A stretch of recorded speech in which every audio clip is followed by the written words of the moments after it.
साधारण VoLTE cell का नामांकित चित्र बनाकर इसमें होने वाली रासायनिक अभिक्रियाएं समझाइए। मैं प्रश्न लिख देता हूं।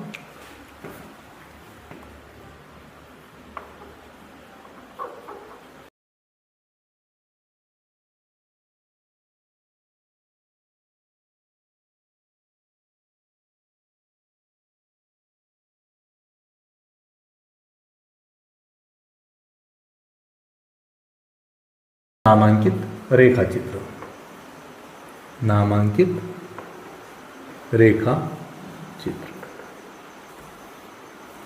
साधारण वोल्टी सेल।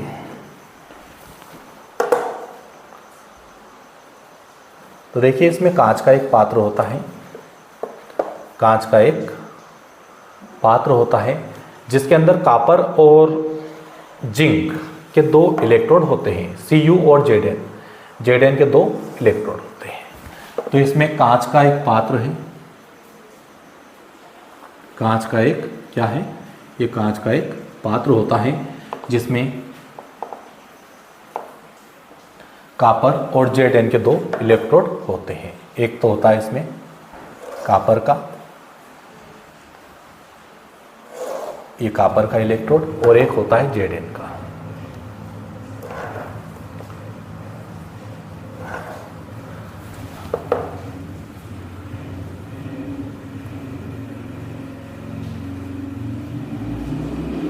ये देखिए इसमें दो इलेक्ट्रोड होते हैं, काय का एक इलेक्ट्रोड है, तो एक जो है कॉपर का इलेक्ट्रोड है, लिख देता हूं मैं यहाँ पर, और इधर वाला जो है वो काय का इलेक्ट्रोड है, तो ये जो है Zn का इलेक्ट्रोड है, जिंक। तो ये जो है Zn का इलेक्ट्रोड, और इधर वाला जो है ये काय का इलेक्ट्रोड है, तो ये कॉपर यानी Cu का इलेक्ट्रोड, कॉपर का इलेक्ट्रोड। तो इसमें कांच का ये जो पात्र है ये काय का है, तो ये कांच का पात्र होता है। तो इसमें कांच का एक पात्र होता है जिसमें कॉपर तथा जिंक के दो इलेक्ट्रोड होते हैं। इसमें H2SO4 सल्फ्यूरिक अम्ल, इसमें H2SO4 का जो है विलयन भरा होता है। इस कांच के पात्र में काय का विलयन भरा हुआ है H2SO4, यानी कि सल्फ्यूरिक अम्ल का इसके अंदर जो है विलयन भरा होता है। ये भर दिया हमने। इसमें जो विलयन भरा है ये काय का है H2SO4 सल्फ्यूरिक अम्ल। तो देखिए क्या क्या है इसमें, एक कांच का पात्र होता है जिसमें Cu तथा Zn के दो इलेक्ट्रोड होते हैं, कॉपर और जिंक के दो इलेक्ट्रोड होते हैं। इस पात्र में H2SO4 का विलयन भरा होता है, विलयन भरा होता है। तो सर्वप्रथम H2SO4 का विद्युत अपघटन होगा, विद्युत अपघटन होता है। अब कैसे होता है, तो देखिए आप यहाँ पर H2SO4 का विद्युत अपघटन होगा तो ये दो आयनों में विभक्त होता है, H2 2H प्लस में और प्लस SO4 माइनस, यानी इस पर जो है दो इलेक्ट्रॉन की जो है कमी है और इस पर जो है दो इलेक्ट्रॉन की क्या है, अधिकता। तो H2SO4 का जो विद्युत अपघटन हुआ है H2SO4 H2 2H plus SO4 minus होता है। ठीक है, अब ये एनोड और कैथोड का पता नहीं चला है, मैं आपको बताऊंगा कि एनोड कैथोड इसके कैसे आएंगे यहाँ पर। तो साधारण वोल्टी सेल में कांच का पात्र होता है जिसमें Cu तथा Zn के दो इलेक्ट्रोड होते हैं। इस पात्र में H2SO4 का क्या भरा होता है, विलयन भरा होता है। तो सर्वप्रथम H2SO4 का क्या हो जाता है, विद्युत अपघटन होगा इसके अंदर। कैसे होगा, तो H2SO4 test to 2H plus SO4 minus. अब क्या होता है इसके बाद देखना ध्यान से। अब ये जो 2H प्लस है 2H प्लस Cu के इलेक्ट्रोड पर चले जाते हैं, Cu के इलेक्ट्रोड पर चले जाते हैं। ये 2H प्लस कहाँ चला गया है, ये 2H प्लस कॉपर के इलेक्ट्रोड पर चला जाता है। तो 2H प्लस Cu के इलेक्ट्रोड पर चले जाते हैं तथा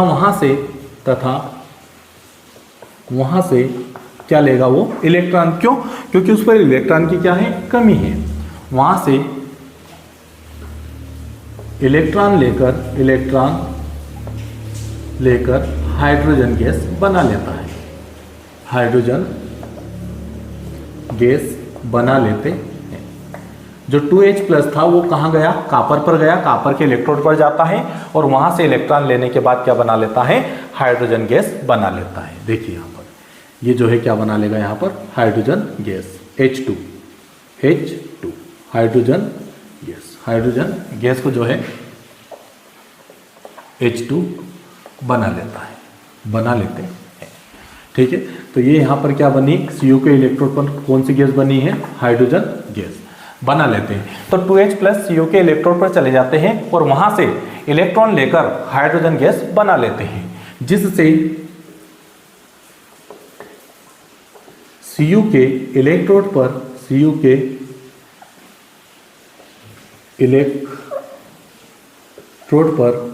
इलेक्ट्रॉन की क्या हो गई, कमी, क्योंकि वहां से इलेक्ट्रॉन ले लिया 2H प्लस ने। 2H प्लस Cu के इलेक्ट्रोड पर गया और वहां से क्या ले लिया, इलेक्ट्रॉन। तो जिससे Cu के इलेक्ट्रोड पर इलेक्ट्रॉन की क्या हो जाती है, कमी हो जाती है और वहां एनोड की तरह कार्य करने लगता है, एनोड की तरह कार्य करने लगता है। अब देखिए जिस पर इलेक्ट्रॉन की कमी यानी Cu के इलेक्ट्रोड पर इलेक्ट्रॉन की कमी, तो ये क्या बन जाएगा, एनोड बनेगा। क्या बनेगा, एनोड। अब देखिए तथा सूर्य अभिक्रिया बता देता हूं मैं। तो देखिए यहाँ पर 2H प्लस ने इलेक्ट्रॉन लिए, 2 इलेक्ट्रॉन लिए और क्या बना लिया, हाइड्रोजन गैस। क्या बनाया, हाइड्रोजन गैस बना लिया। यह अभिक्रिया हुई कहां पर, Cu के इलेक्ट्रोड पर। अब कौन बचा, देखिए यहां से 2H प्लस तो हो गया, अब बचा कौन, SO4 माइनस तथा SO4 माइनस जिंक यानी कि Zn के इलेक्ट्रोड पर चले जाते हैं, इलेक्ट्रोड पर चले जाते हैं तथा वहां इलेक्ट्रॉन क्या करेगा, त्याग कर देगा। यहाँ पर SO4 माइनस के पास 2 इलेक्ट्रॉन की अधिकता है, तो इलेक्ट्रॉन किसको दे देगा, वो Zn को। वहां पर चले जाते हैं तथा वहां पर इलेक्ट्रॉन दे देता है, जिससे Zn के इलेक्ट्रोड पर इलेक्ट्रॉन की क्या हो गई, दिया है उसको, देखना उसने SO4 माइनस ने जो है इलेक्ट्रॉन दिया है, तो Zn के इलेक्ट्रोड पर इलेक्ट्रॉन की अधिकता हो जाती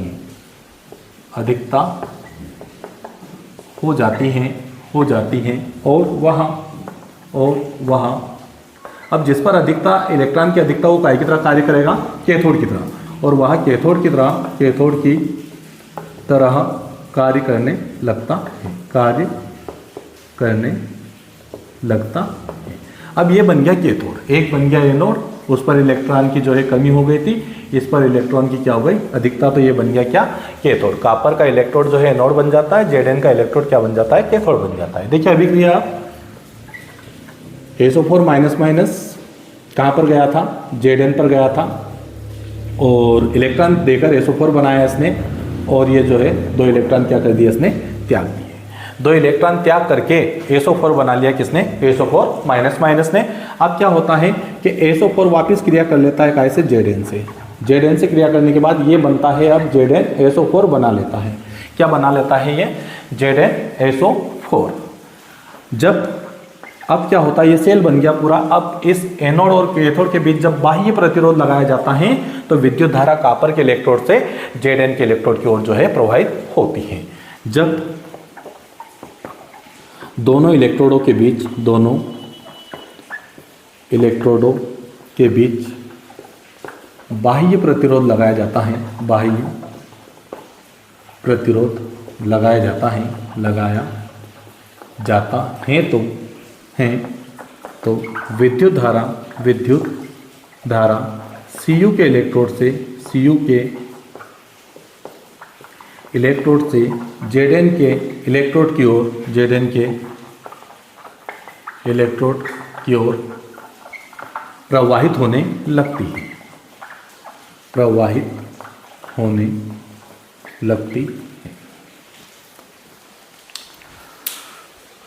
तो दोस्तों आपको जो है साधारण वोल्टेज सेल समझ में आया है, तो आप मेरे वीडियो को लाइक करें और अभी तक यदि आपने मेरे चैनल को सब्सक्राइब नहीं किया है तो मेरे चैनल को आप सब्सक्राइब करें, ताकि इस टाइप के वीडियो यानी कि केमिस्ट्री, फिजिक्स और मैथ्स के वीडियो आपके तक जो है पहुंच जाए।